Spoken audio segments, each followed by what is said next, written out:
एक बार की बात है, एक शिष्य अपने गुरु का बहुत आदर सम्मान किया करता था। गुरु भी अपने इस शिष्य से बहुत स्नेह करते थे, लेकिन वह शिष्य अपने अध्ययन के प्रति आलसी और स्वभाव से दीर्घसूत्री था। सदा स्वाध्याय से दूर भागने की कोशिश करता तथा आज के काम को कल के लिए छोड़ दिया करता था। अब गुरुजी कुछ चिंतित रहने लगे कि कहीं उनका यह शिष्य अपने जीवन संग्राम में पराजित न हो जाए। आलस्य में व्यक्ति को अकर्मण्य बनाने की पूरी सामर्थ्य होती है। ऐसा व्यक्ति बिना परिश्रम के ही फलोपभोग की कामना करता है। वह शीघ्र निर्णय नहीं ले सकता और यदि ले भी लेता है तो उसे कार्यान्वित नहीं कर पाता। यहाँ तक कि वह अपने पर्यावरण के प्रति भी सजग नहीं रहता है और न भाग्य द्वारा प्रदत्त सुअवसरों का लाभ उठाने की कला में ही प्रवीण हो पाता है। उन्होंने मन ही मन अपने शिष्य के कल्याण के लिए एक योजना बनाई। एक दिन एक काले पत्थर का एक टुकड़ा उसके हाथ में देते हुए गुरुजी ने कहा,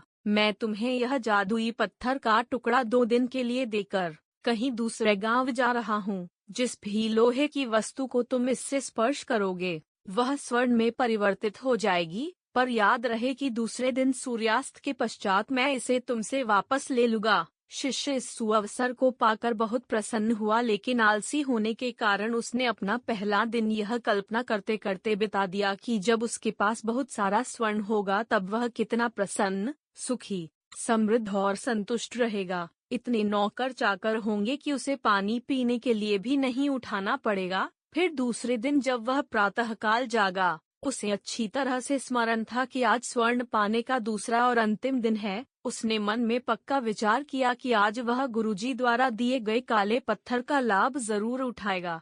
उसने निश्चय किया कि वो बाजार से लोहे के बड़े बड़े सामान खरीद कर लाएगा और उन्हें स्वर्ण में परिवर्तित कर देगा।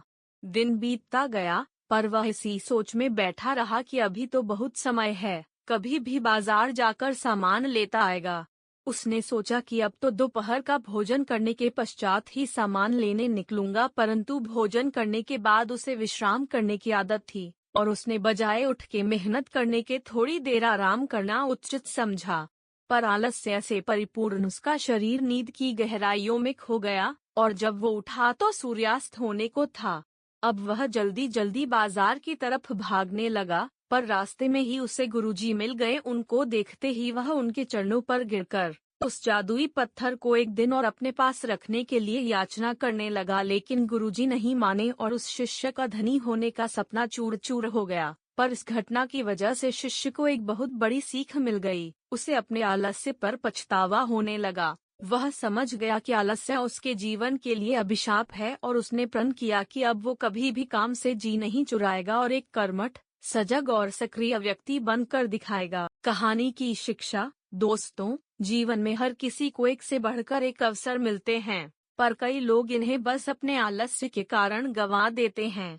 इसलिए मैं यही कहना चाहता हूँ कि यदि आप सफल, सुखी, भाग्यशाली, धनी अथवा महान बनना चाहते हैं तो आलस्य और दीर्घसूत्रता को त्याग कर अपने अंदर विवेक, कष्टसाध्य श्रम और सतत जागरूकता जैसे गुणों को विकसित कीजिए। और जब कभी आपके मन में किसी आवश्यक काम को टालने का विचार आए तो स्वयं से एक प्रश्न कीजिए, आज ही क्यों नहीं।